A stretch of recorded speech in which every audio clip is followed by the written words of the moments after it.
हरे कृष्णा बंधु भगिनी। नित्य गीता स्वाध्याय के द्वारा हम सब लोग अपने जीवन के विभिन्न प्रश्नों को हल करने का प्रयास कर रहे हैं। यह जीवन क्या है, इसके सार तत्व को समझ करके जीने का प्रयास करना चाहिए और श्रीमद् भगवत गीता की प्रेरणा, भगवान के द्वारा दिया गया ज्ञान इसमें बड़ी सहायक है। वास्तव में ज्ञान के अभाव में हम सब लोगों का जीवन निरंतर अनेक ऐसी चीजों से प्रभावित होता है जो कि उचित नहीं है और जो हमारे लिए दुखों का कारण है। तो यह श्रीमद् भगवत गीता ज्ञान हमको संपूर्ण ब्रह्मांड की वास्तविकता से परिचय कराता है। वास्तव में आप देखिए कि तो बचपन से हम सब लोगों को जो शिक्षा दी जा रही है उसमें अपने बारे में बहुत कम शिक्षा दी जा रही है कि मेरा शरीर क्या है, शरीर क्यों बीमार पड़ जाता है, हमारे मन में विभिन्न प्रकार के विकार पैदा होते रहते हैं, शरीर हमारा कैसे काम करता है और विज्ञान की भाषा में कहें तो अनेक प्रकार की अंतःस्रावी ग्रंथियां हैं, वे कब किस परिस्थिति में कौन सा हार्मोन छोड़ती हैं ये हमको पता नहीं है। लेकिन थोड़ा भी अब आप चिकित्सक से संपर्क करिए तो आपको वो बता देंगे कि इन सबका मन से बहुत संबंध है।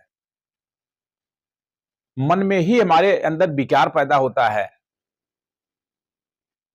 हमारे शरीर की अवस्था एक ओर और दूसरी ओर हमारे मन की अवस्था। तो मन और शरीर में यदि समन्वय नहीं है तो व्यक्ति निरंतर दुखी जीवन जीने के लिए बाध्य हो जाता है। इसलिए हमें पूरा विश्वास है कि आप सभी बंधु श्रीमद् भगवत गीता स्वाध्याय को आप बड़ा महत्वपूर्ण मान रहे हैं, क्योंकि ये आपके लिए है, ये हमारे लिए है और ये विश्व की सुख शांति के लिए है। आइए हम सब लोग पूरे मनोयोग से श्रीमद् भगवत गीता के इस अमृत रहस्य का पान करें और दूसरों को भी प्रेरित करते रहें। आशा है कि यह जो अमर प्रेरणा चैनल है इसको आप सब्सक्राइब करेंगे, दूसरों को भी सब्सक्राइब कराएंगे, क्योंकि इस आंदोलन के केंद्र में यही बात है कि हम सब लोग ज्यादा से ज्यादा लोगों को गीता स्वाध्याय के लिए प्रेरित करें।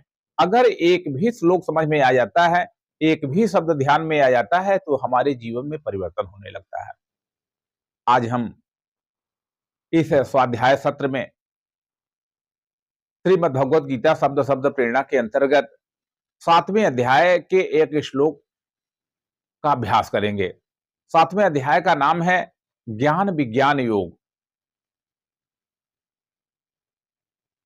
तो ज्ञान और विज्ञान के सहारे हम अपने इस संसार को, स्वयं को जानने का प्रयास करते हैं कि आखिर सत्य क्या है और उसको जान करके हमें जीवन जीने से अपने जीवन को नई दिशा देने में, जीवन का जो उद्देश्य है उसको प्राप्त करने में सुविधा मिलेगी। इसलिए इस 7वें अध्याय के इस श्लोक का हम पाठ कर रहे हैं, जो इस प्रकार से है। श्री भगवानुवाच रसोऽहमप्सु कौन्तेय प्रभास्मि शशि सूर्ययो प्रणवः सर्ववेदेषु शब्दः खे पौरुषमृतो।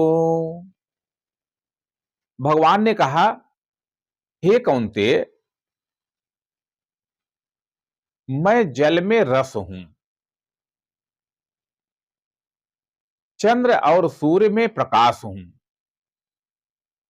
सभी वेदों में ओंकार हूं, आकाश में शब्द हूं और पुरुषों में पुरुषत्व हूं। आत्मी बंधु भगिनी, आखिर भगवान कृष्ण अर्जुन से यह बातें क्यों कह रहे हैं? इसका उद्देश्य क्या है कहने का कि मैं जल में रस हूं, मैं चंद्र और सूर्य में उसका प्रकाश हूं, मैं सभी वेदों में ओंकार हूं, आकाश में शब्द हूं और पुरुषों में पुरुषत्व हूं। तो वास्तव में देखा जाए तो हम सब लोगों की दृष्टि जो है अधिकतर बाह्य दृष्टि है, स्थूल दृष्टि है, कि जो हमारी आंखों से हम देख पा रहे हैं उसमें सत्यांश कितना है। आजकल सोशल मीडिया का जमाना है। इसी सोशल मीडिया पर एक किसी कलाकार ने चुटकुला डाला कि एक पुलिस वाला अपने अधिकारी को फोन किया कि सर, एक औरत ने अपने पति को गोली मार दिया है। पुलिस का अधिकारी पूछता है कि क्यों? तो वो पुलिस वाला उत्तर देता है कि सर, वह औरत रोज अपना वीडियो बना करके इंस्टाग्राम पर डालती थी और उसके लाखों फॉलोवर थे। लेकिन आज उसके पति ने उसका वीडियो डाल दिया और परिणाम ये हुआ कि सभी फॉलोवर उसके हट गए। तो क्यों हट गए? क्योंकि वो जो औरत वीडियो डालती थी वो एआई इफेक्ट के द्वारा डालती थी, वर्चुअल इफेक्ट बना करके डालती, तो वैसे होती ही नहीं और इसी नाते लोग उससे आकर्षित होते थे। अगर आपको वीडियो बनाना है, कुछ बोलना है तो आप सजावट करिए, तिलक लगाइए, अच्छे कपड़े पहनिए, ये करिए, वो करिए, जिससे लोग आकर्षित होते हैं। तो वास्तव में आप देखेंगे सामान्य दृष्टि यही है कि हम बाह्य चीजों को देखते हैं। कोई ये व्यक्ति नहीं देखता है कि उसके पीछे सच क्या है। आप देखिए अधिकतर 50 साल के ऊपर के लोगों के सबके बाल पक गए हैं, लेकिन अधिकांश लोग उसे काला किए हुए हैं, क्योंकि उनको भी लगता है और समाज को लगता है कि इसके रूप में तो परिवर्तन हो गया, अब ये सुंदर नहीं दिख रहा है। तो सामान्यतः जो सच है उसको जानने का कोई प्रयास नहीं करता है, सत्य के साथ कोई नहीं जीना चाहता है और परिणाम ये होता है कि वो व्यक्ति भी दुखी है। आज तमाम बड़ी मात्रा में जो कैंसर का कारण है वो ये विष है कि हम अपने बालों के माध्यम से जो डाई और तमाम चीजें ले रहे हैं उससे विष हमारे शरीर में जाता है। तो ये बात हमें समझना चाहिए कि हमारी दृष्टि सतही न रहे। ये जो श्लोक है इसमें भगवान के कहने का अर्थ है कि हमें सार की ओर जाना चाहिए। एक संत ने कहा है कि साधु ऐसा चाहिए जैसा सूप सुभाए, सारे सारे को गही रहे, होथा दे ये उड़ाए। तो स्वभाव हमारा होना चाहिए सूप के समान की, जो कि सार सार जो मुख्य वस्तु है उसको रख लेता है और जो थोथी चीजें हैं उसको उड़ा लेता है। तो हमें भी अपने जीवन में देखना चाहिए कि हमारे जीवन में सार वस्तु है क्या, हम किस लिए जी रहे हैं, जिस सार के लिए हम जी रहे हैं उस सार को ही हम तिलांजलि दे बैठे हैं। सामान्यतः आप देखिए कि मनोरंजन के चक्कर में आप देखिए किसी ऑफिस में चले जाइए, कार्यालय में चले जाइए, अधिकतर लोग अनेक प्रकार की ऐसी बातों में उलझे हैं, परस्पर बात कर रहे हैं कि किसी व्यक्ति को जो सार वस्तु है, अपनी प्रगति का सार वस्तु अपना कर्तव्य है, अपना कर्म है, अपनी पढ़ाई है, अपनी लिखाई है, उसमें मन न लगा करके और अधिकतर लोग कहाँ मन लगा लेते हैं कि जो हल्की फुल्की चीजें हैं, राजनीति की चर्चा में लगा लेते हैं मन, इधर उधर की बातों में लगा लेते हैं, शादी विवाह अन्य जो सामाजिक कर्तव्य है उसमें लगा लेते हैं, लेकिन जो अपना मुख्य कार्य क्षेत्र है वह उपेक्षित रह जाता है और परिणाम वो होता है कि जिससे कि हम अभीष्ट को नहीं बढ़ जाते हैं। बंधुओं, वास्तव में संसार की जो वास्तविकता है उसको समझना चाहिए। आपने देखा होगा कि कठपुतली का नृत्य होता है, तो जो बच्चे होते हैं वो देखते हैं कि कठपुतली कितना अच्छा नाच रही है, लेकिन जो समझदार व्यक्ति होगा वो समझता है कि इस कठपुतली को नचाने वाला कोई दूसरा ही व्यक्ति है जो बैकग्राउंड में बैठा हुआ कठपुतली को नचा रहा है। तो उसी प्रकार से आप हम आयुर्वेद का देखते हैं कि तमाम प्रकार की वस्तुएं हैं, उनका नेचर अलग-अलग है, हम उनको जानते नहीं हैं। लोग कहते हैं कि जो बैंगन है, वो बादी होता है। लोग कहते हैं कि हल्दी एंटीसेप्टिक होता है।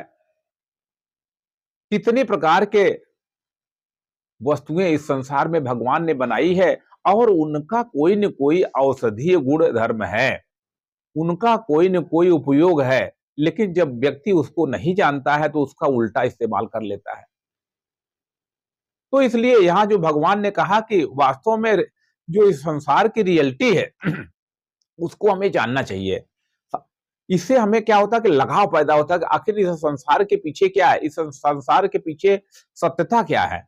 और जब यदि हम जान लें कि वास्तव में सबके केंद्र में भगवान हैं, अगर सूर्य चमक रहा है, अगर चंद्रमा में जो शीतलता है, दोनों में चमक है, लेकिन चंद्रमा का प्रकाश शीतल है और सूर्य का प्रकाश गर्म है, तो इसके पीछे जो कारण है वह एकमात्र जो शक्ति है वो भगवान की शक्ति है।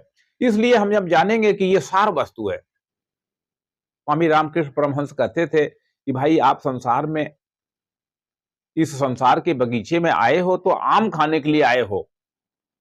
तुम्हें इस बात की जानकारी से क्या फायदा कि ये बाग किसका है, ये आम किस नस्ल का है। अरे तुम्हें तो ये प्रयास करके चाहिए कि 2 आम खाओ और मस्त हो जाओ। तो इस संसार का जो मूल कारण है वो स्वयं ईश्वर है। अगर ये केंद्रीय बात को हम सब लोग समझने का प्रयास कर लें, वास्तव में आप देखिए कि हम अपने जीवन विचार करें, कहाँ हमारा ईश्वर में जल्दी विश्वास हो पाता है। हम मंदिर जाते भले हैं, लेकिन भगवान ही संसार का मूल कारण है, उनसे ही सब कुछ है, सबके केंद्र में वही हैं और हमें उनको जानना चाहिए, उनको मानना चाहिए, उसके आधार पर अपना जीवन जीना चाहिए। ये प्रयास यदि हम करने लगें, तो उसका कारण यही है कि जब हम ये विचार करेंगे कि वास्तव में जो वेद हैं, वेदों में जो मूल शब्द है ओंकार है। ये कितनी अच्छी बात कही जा रही है कि मैं पुरुषों में पुरुषत्व हूँ। सामान्यतः हमारे अंदर जब पुरुषत्व आता है तो अहंकार आ जाता है। हम सोचते हैं कि मैंने ये किया, मैंने वो किया। अरे! यदि हमारे मुँह से जो शब्द निकल रहे हैं, वो भी ईश्वर की शक्ति से ही निकल रहे हैं। एक ऐसा समय आएगा कि जब व्यक्ति बोलना चाहेगा, लेकिन बोल नहीं पाएगा, क्योंकि उसके अंदर शक्ति नहीं बचेगी। तो जो शक्ति है, उस शक्तियों के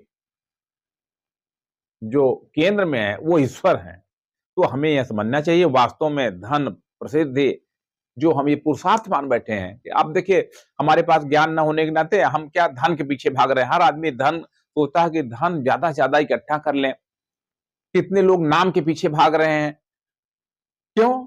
क्योंकि हम रियलिटी को नहीं जानते हैं कि वास्तव में सबके केंद्र में एकमात्र ईश्वर हैं। इसलिए अर्जुन के मन में ये बात उत्पन्न हो जाए कि वास्तव में ईश्वर ही सबके केंद्र में है और ईश्वर की भक्ति करो, ईश्वर को जानने का प्रयास करो, ईश्वर के संग रहने का प्रयास करो। और अगर यदि हमारी दृष्टि ऐसी हो जाती है कि हम जो बाह्य चीजें दिखाई पड़ रही हैं, उसके अंदर जाकर के सत्य का पता लगाने का प्रयास करते हैं। केवल आदमी का वस्त्र देख करके, आदमी के रूप देख करके किसी व्यक्ति की पहचान नहीं हो सकती कि आदमी में पुरुषत्व है कि नहीं है, आदमी में दैवी गुण है कि नहीं है। जब उसके प्रभाव को देखा जाएगा, तब पता लगेगा कि वो व्यक्ति कैसा है।